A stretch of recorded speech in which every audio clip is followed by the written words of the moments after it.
Hello everyone. Standard 12th में account में last video में हमने फाइनेंशियल स्टेटमेंट किसे कहते हैं कंपनी के और उनका मीनिंग ऑब्जेक्टिव वो देखा था। आज के इस वीडियो में हम बैलेंस शीट कैसे प्रिपेयर करते हैं उसके बारे में हम यहाँ पे देखेंगे। So let's get start. तो part 1 schedule 3 of companies act 2013 give the form of balance sheet. हमें यहाँ पे कंपनी एक्ट 2013 का जो शेड्यूल 3 है उसमें पार्ट 1 में हमें बैलेंस शीट किस तरह से बनानी चाहिए वो फॉर्मेट हमें दिया हुआ है और वो कंपनी जो उसी फॉर्मेट के अकॉर्डिंग ये जो बैलेंस शीट है उसे वो प्रिपेयर करनी ही होती है। तो अब हम ये जो फॉर्मेट कौन सा है, किस फॉर्मेट से कंपनी को बैलेंस शीट बनानी चाहिए और वो फॉर्मेट जो है वो हमें वर्टिकल फॉर्मेट में दिया हुआ है, तो हमें उसी वर्टिकल फॉर्मेट में ही वो जो बैलेंस शीट है वो बनानी चाहिए। तो अब हम वो जो फॉर्म है कि जो फॉर्मेट है वो हम यहाँ पे देखते हैं। पे आपको स्क्रीन पे बैलेंस शीट का जो वर्टिकल फॉर्मेट है वो आपको दिखाई दे रहा होगा। तो सबसे पहले हमें यहाँ पे इस तरह से लिखना है कि बैलेंस शीट, फिर बीच में name of the company, balance sheet कौन सी टाइम का है वो। अब यहाँ पे हमें 4 हम कॉलम्स बनेंगे। First is particular, number of notes, amount जो है वो करंट ईयर की और अमाउंट जो है वो प्रीवियस ईयर की। अब इक्विटी एंड लायबिलिटीज फर्स्ट आती है। सबसे पहले हम लिखेंगे शेयर होल्डर्स फंड, उसमें भी share capital, reserve and surplus and money received other than the share holders. Then second is share application money pending allotment की, हमें यहाँ पे अलॉटमेंट की एप्लीकेशन की कोई मनी बाकी हो वो मिलेगी। Then after non current liabilities, non current liabilities में long term borrowings, deferred tax liability, other long term liability and long term provisions. Then after current liabilities उसमें short term borrowings, trade payables, other current liabilities and short term provisions. इस तरह से यहाँ पे हमने किया और इन सब का टोटल। देन उसी के बाद नीचे आएंगे असेट्स। तो असेट्स में भी नॉन करंट असेट्स, उसमें फिक्स असेट्स में tangible assets, intangible assets, capital work in progress, intangible assets under the development. Then after non current investment, deferred tax assets, long term loan and advances and other non current assets, other non current assets. इस तरह से यहाँ पे हमने non current assets की heading डाली। Non current assets के बाद करंट असेट्स आते हैं। करंट असेट्स में भी इंफॉर्मेशन दी गई है। Current investment, inventories, trade receivable, cash and cash equipment, strong short term loans and advances and other current assets. इस तरह से यहाँ पे हम बैलेंस शीट बनाते हैं और टोटल करते हैं। हम 11th स्टैंडर्ड में हमने हॉरिजॉन्टल फॉर्मेट में देखा था कि हम 2 कॉलम बनाते थे, liability side left side and asset side right side लिखते थे। पर यहाँ पे हम पूरा वर्टिकल फॉर्मेट में ये जो बैलेंस शीट है वो प्रिपेयर करते हैं।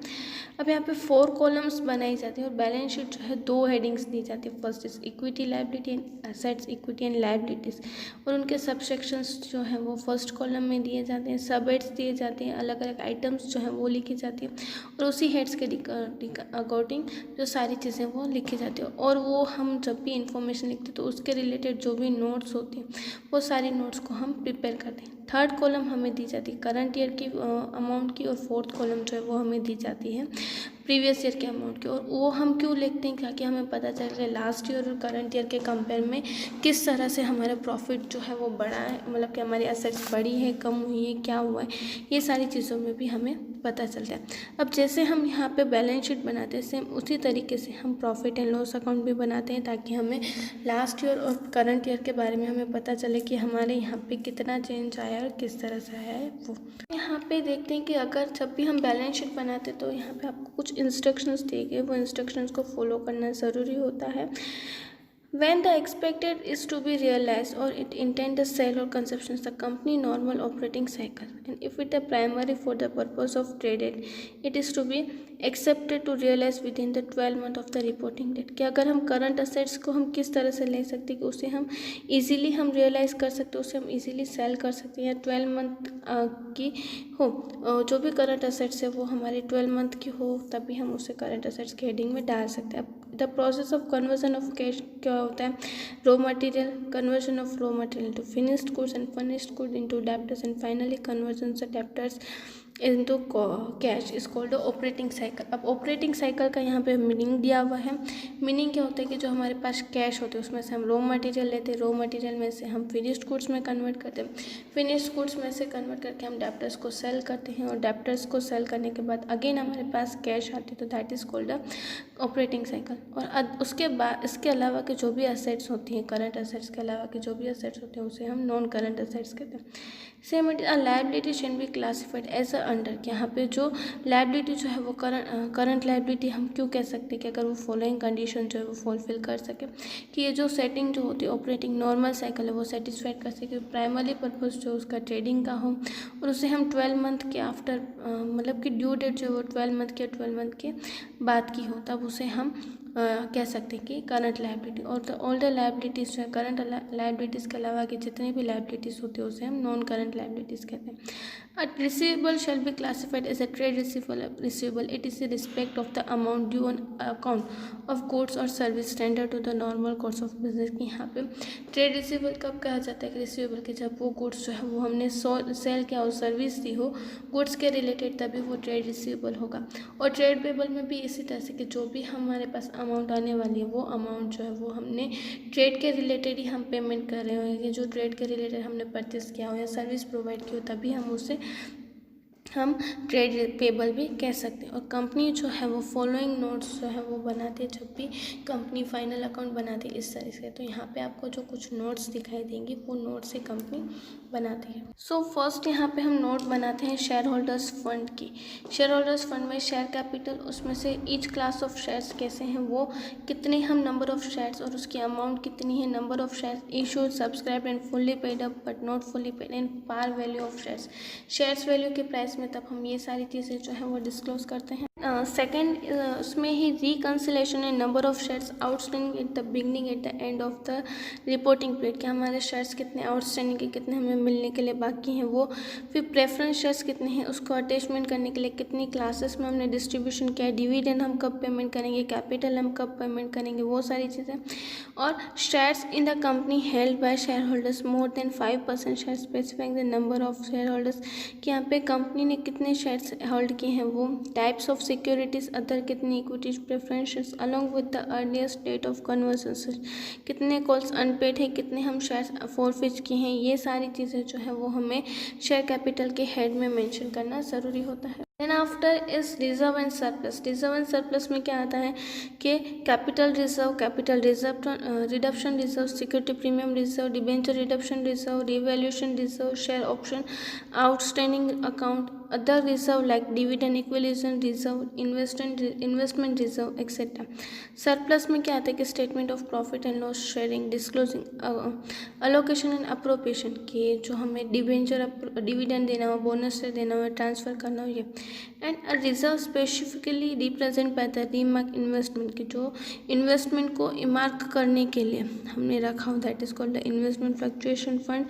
Debit balance of profit and loss account as a negative figure है जो हम यहाँ पे सरप्लस के हेडिंग में डालते हैं, और सिमिलरली उसे ही हम रिजर्व एंड सरप्लस में भी डालते हैं। और अगर नेगेटिव बैलेंस आते हैं तो उसे हम रिजर्व एंड सरप्लस में एज अ नेगेटिव मार्किंग में भी हम उसे मेंशन करते हैं। रिजर्व एंड सरप्लस के बाद हमें money against the share warrant के अगेंस्ट हमें जो भी मनी मिलती है वो, फिर नॉन करंट लायबिलिटीज़ में हमें लॉन्ग टर्म लायबिलिटी में डिबेंचर या बॉन्ड, टर्म लोन से, लोन फ्रॉम बैंक या लोन फ्रॉम पार्टी से, डिफर्ड पेमेंट या लायबिलिटीज़, डिपॉजिट्स कितने हैं, लोन हमने कितने लिए पार्टी से, मैच्योरिटी लोन टर्म कितनी है, उनके रूल्स क्या हैं, अदर लोन्स हमने ली हो वो। Then after borrowing shall be further to be classified as secure और अनसिक्योर्ड या सिक्योर्ड हमने लोन ली हो वो, whether loan in advances had been guaranteed by the direct or other aggregate amount of such a loan under the head of shall be disclosed, क्या पे हमने direct से पास से लोन ली हो वो, या तो फिर इंटरेस्ट के साथ हमने रिडक्शन करने के टाइम पे कन्वर्सेशन किस तरह से करेंगे वो, अगर हमने टर्म लोन ली है तो कब हम टर्म रीपेमेंट करेंगे, अगर हम डिफ़ॉल्ट रीपेमेंट कर रहे हैं तो इंटरेस्ट कितना होगा, वो सारी चीज़ें जो है वो हमें बैलेंस शीट में पहले से ही मेंशन करना ज़रूरी होता है।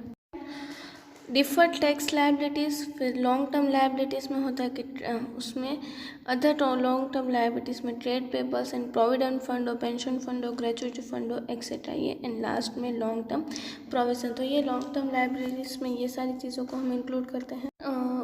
करंट लायबिलिटीज़ में शॉर्ट टर्म बोरिंग्स में आता है कि short term borrowings loan for prepayable for demand, अगर हमने थोड़े टाइम के लिए लोन है तो वो बैंक से या अदर पार्टी से, हमने एडवांस लिया हो कोई पार्टी से, डिपॉजिट से, other loan and advances.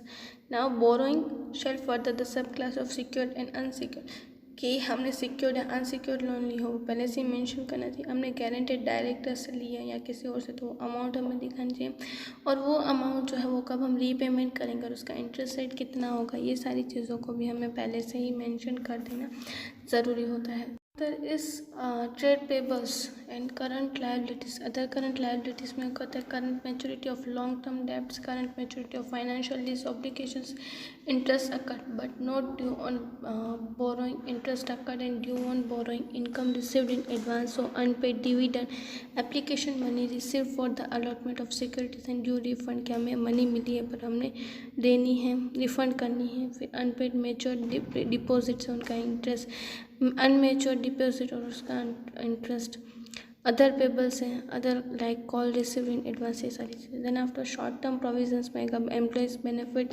Provision for tax prepaid, propose division, provisions for bad debt, ये सारी चीज़ें जो है वो शॉर्ट टर्म प्रोविजंस में भी हम इंक्लूड करते हैं। After is assets. अब असेट्स, पहले हमने लायबिलिटी साइड सारी देख लिया, अब असेट साइड कौन सी इन्फॉर्मेशन हम रखते हैं, उसमें भी नॉन करंट असेट्स में भी फिक्स असेट्स करते हैं हेडिंग, और फिक्स असेट्स में भी टेंजिबल असेट्स।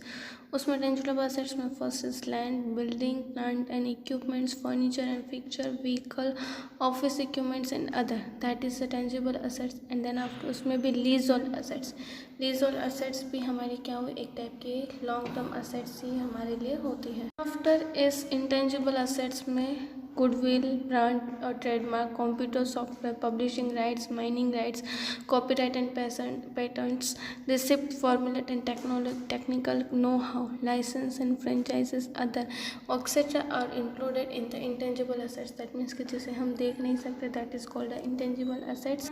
यहाँ पे capital work in process, intangible assets, under development and non current investment में भी हमें यहाँ पे दिए गए हैं investment in property, investment in equity instrument, investment in preferences, investment in government trust and securities, investment in debenture and bonds, investment in mutual funds, investment in partnership firm, in other non current investment, कि ये सारे जो है वो long term investment होते हैं कि जो हम कहाँ पे बताते हैं, नॉन करंट असेट्स में, दैट मीन्स फिक्स असेट्स में हम जो बताते हैं, that is also included in the assets in the balance sheet. Is deferred tax assets होते हैं। उसके बाद long term loan and advances. अब long term loan and advances में capital advances, loan and advances related to the parties and other loan and advances. Then after जो separately classified की जाए उसमें भी secured, unsecured and doubtful and other non-current assets. other non-current assets में भी long term trade receivable and others के जो हमें long term अमाउंट मिलने वाली हो, that is called a long term trade receivable and other information, that is also included in the other non current assets. Current assets में हम यहाँ पे क्या लिखते हैं, सबसे पहले करंट इन्वेस्टमेंट में आएगा इन्वेस्टमेंट इन इक्विटी से, investment instrument, investment in preferences, investment in government and trust securities, investment in debenture और bonds, investment in mutual funds, investment in partnership firm and other investment, that is a short term investment. उसके बाद inventories में क्या कहते हैं कि raw material है, work in progress, finished goods, stock in trade, stores and spares, loose tools and other, that is also included in the inventories. That means कि हमारा जो गुड्स होता है कि जो हम प्रोड्यूस करने वाले हैं, जो बाकी है कि फिनिश्ड गुड कितना है, हमारे पास कितना स्टॉक पड़ा है, स्पेयर पार्ट्स कितने पड़े हैं, कि कुछ ऐसा हो कि जो हमें स्पेयर में रखना है, ये जो लूज टूल्स मतलब कि स्क्रू और ये सारी चीज़ें कितनी हैं, और अदर गुड्स की वो सारे कितने हैं, ये सारी चीज़ें इन्वेंट्रीज में होती हैं। देन आफ्टर ट्रेड रिसीवेबल में क्या आता है, डेप्टर्स एंड रिसीवेबल्स की जो हमारे हमें फ्यूचर में मिलने वाले। Then after cash and other equipments में क्या होता है, balance in bank, cheque, draft and demand on hand, cheque on cash on hand and other, that is also known as a cash and cash equivalents. And then after short term loan and advances, and advances given for the period of the less than 12 months shall be included in the short term loan and advances, कि जो loan हमें 12 महीने के कम time के लिए हो, that is known as a short term borrowing and advances. तो इस तरह से हम यहाँ पे short term capital and short term assets होते हैं उसे हम बैलेंस शीट में रिप्रेजेंट करते हैं। Then after is other current assets में prepaid expense, income due but not received, tax payment in advance, deferred revenue expenditure और फिक्टिशियस एसेट्स जो हम 12 मंथ के कम में अगर हम उससे राइट ऑफ कर दें, जैसे कि डिबेंचर डिस्काउंट है, एडवर्टाइजमेंट सस्पेंस अकाउंट है, that is known as a other current assets. And last में यहाँ पे कंटीजेंट लायबिलिटीज़, जो कंटीजेंट लायबिलिटीज़ में क्या आता है कि जो हम कंपनीज एक्नोलॉजी से हम डेब्ट्स के कंसिडर करते हैं कि जो गारंटी कंपनी दी गई है, unpaid calls on shares purchase as a investments, then liability of incomplete contract की जो ये सारी चीज़ें इनकम्प्लीट कॉन्ट्रैक्ट को कंप्लीट करने की जो भी लायबिलिटीज़ होती है, ये सारी चीज़ें जो हैं वो हम contingent liabilities as a balance sheet में हम असेट्स की तरफ मेंशन करते हैं। तो यहाँ पे कंटिजेंटी लायबिलिटी लास्ट में लिख के हम बैलेंस शीट का टोटल करते हैं और लास्ट में ये जो पूरे हमारी जो बैलेंस शीट है इस तरह से हम प्रिपेयर करते हैं वर्टिकल फॉर्मेट में। आज के इस वीडियो में हमने देखा कि हम किस तरह से बैलेंस शीट जो है वो फॉर्म बनाते हैं और उसके जो नोट्स की जिसमें जो सारी डिटेल्स हम इंक्लूड करते हैं वो हमने देखा है। उसी के ऊपर से आपको आपके होम असाइनमेंट में जो क्वेश्चन दिखाई दे रहा है वो लिखना है। हम नेक्स्ट वीडियो में प्रॉफिट एंड लॉस अकाउंट किस तरह से बनाते हैं उसके बारे में देखेंगे। Thank you.